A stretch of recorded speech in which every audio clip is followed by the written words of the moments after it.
በሦስተኛውም ቀን የገሊላ ክፍል በምትሆን በቃና ሰርግ ሆነ። የጌታችን የኢየሱስ እናትም በዚያ ነበረች። ጌታችን ኢየሱስና ደቀ መዛሙርቱም ወደ ሰርጉ ታደሙ።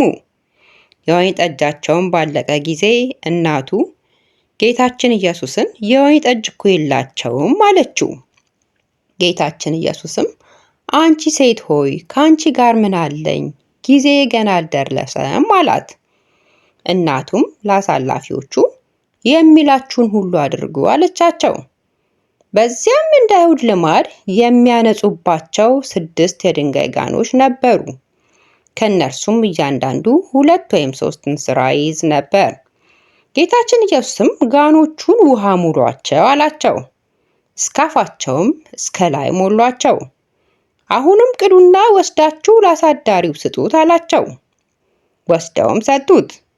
አሳዳሪውም የወይን ጠጅ የሆነውን ውሃ ቀምሶ አደነቀ።